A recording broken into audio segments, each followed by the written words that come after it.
Hey guys, just doing a impromptu live stream here while I do some quick painting.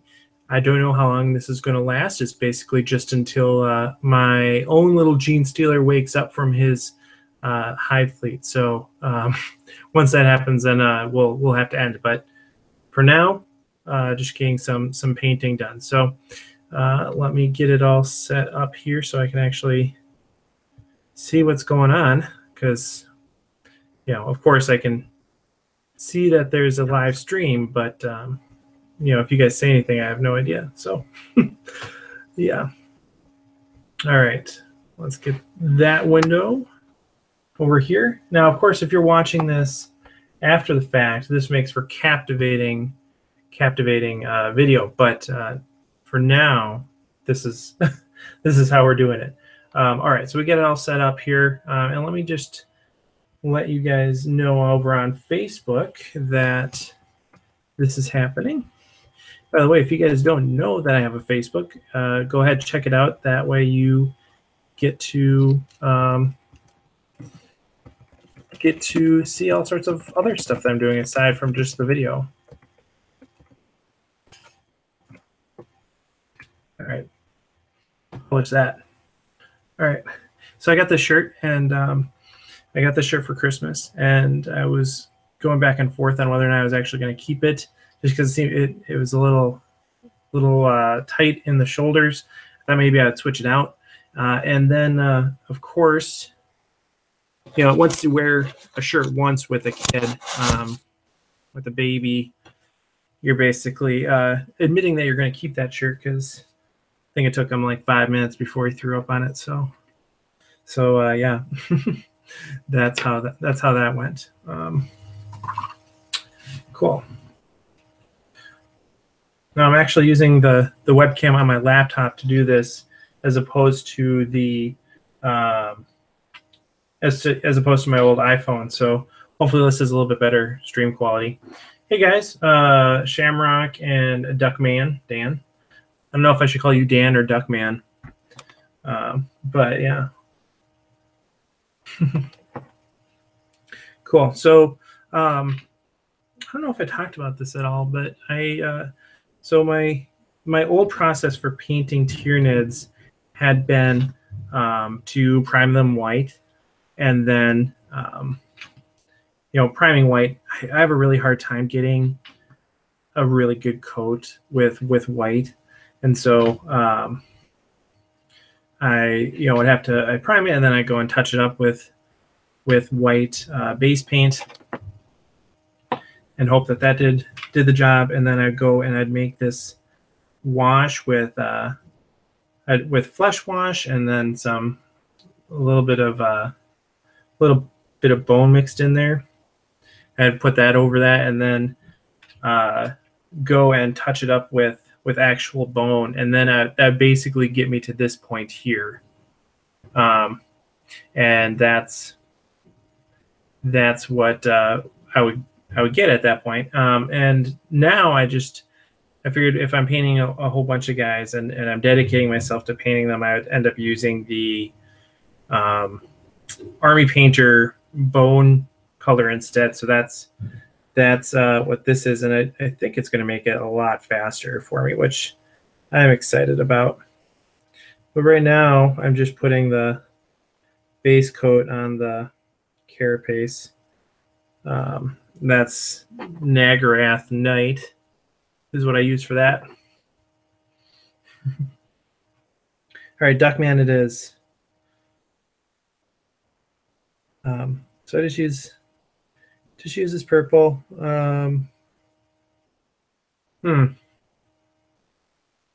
Okay.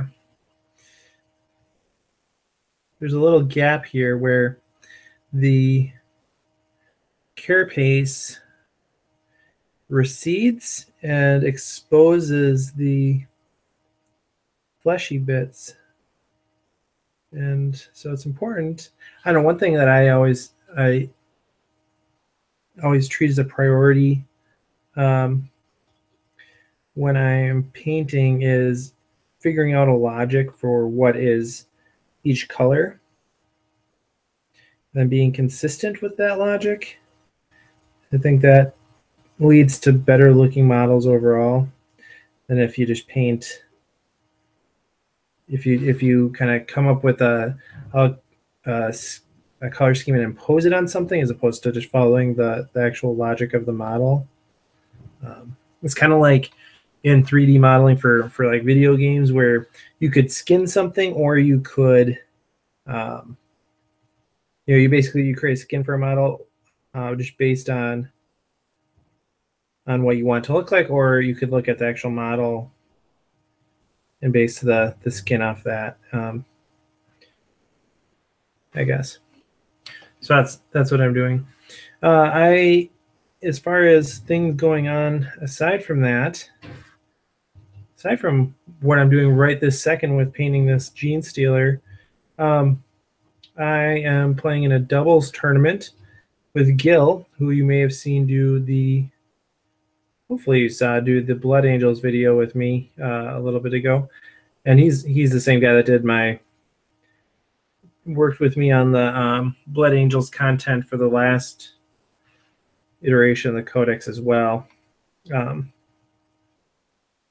And so we're going to do a doubles tournament, and assuming we don't have a Tau Codex by then, I'll bring my Tyranids. That's why I'm painting these guys. I think it's the weekend after Valentine's Day, which my wife is not exactly happy about, but it's like it's the weekend after Valentine's Day, which is like on a Wednesday or something. So if you're not doing it on the actual day anyway, does it really matter? Like, yeah, so anyway, yeah. All right, so here's a question. This guy has this upper part here that's clearly, that I want to be purple. Do I do that for his butt too, or do I leave his butt be the color? Like, is that just flesh color then? I don't know. It kind of looks like it should be because there's not really a distinct carapace at that point. Oh, I do not know. If you guys know, please tell me. I'm going to leave that guy I'm going to leave him for now, and then I'm just going to come back and do the butts. Plenty of time to do the butts. So I'm using this wet palette. I'm not sold on this iteration of wet palette. I might change it, but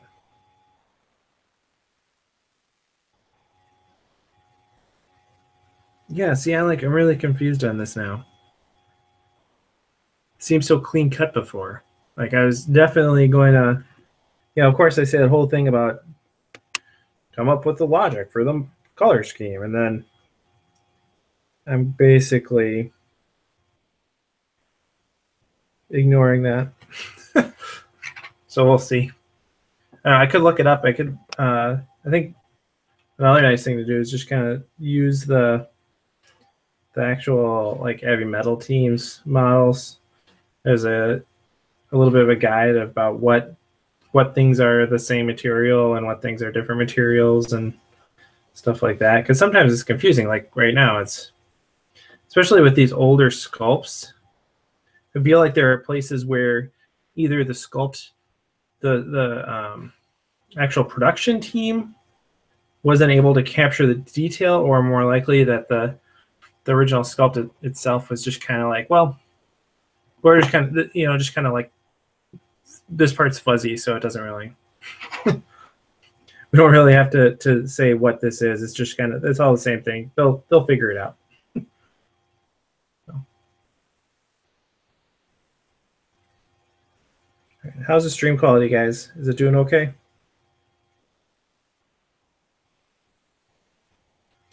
All right. Right, because like there are clear carapace bits that go over the arms here.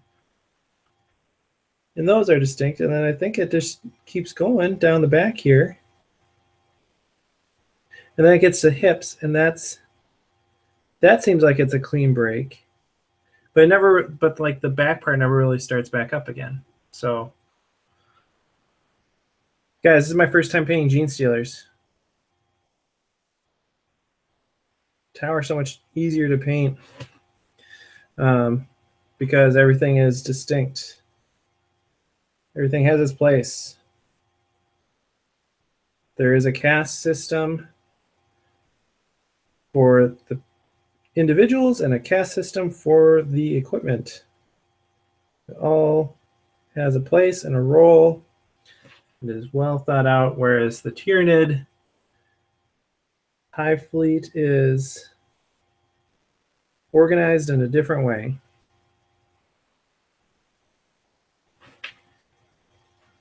So, oh, right. I was talking about the doubles tournament that I'm going to do.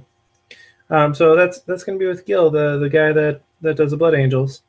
And so he's planning on bringing like a bunch of Sanguinary Guard, I think.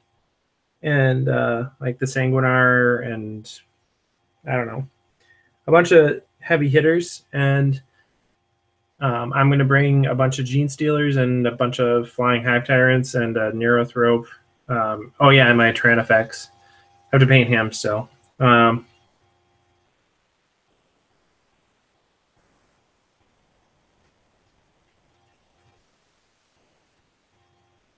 aren't mutated.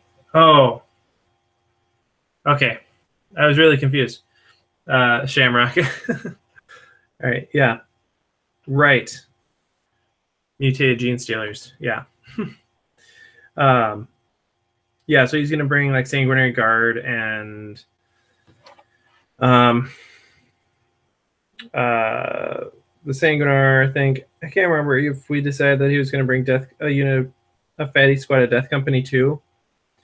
But either way, the point is that we're both going to try to get into combat turn one and see how it goes. So basically, if we go up against if we don't go first, that's what I'm worried about, is if we don't go first, I think we're going to have a hard time. We're basically going to have to hide my Genestealers.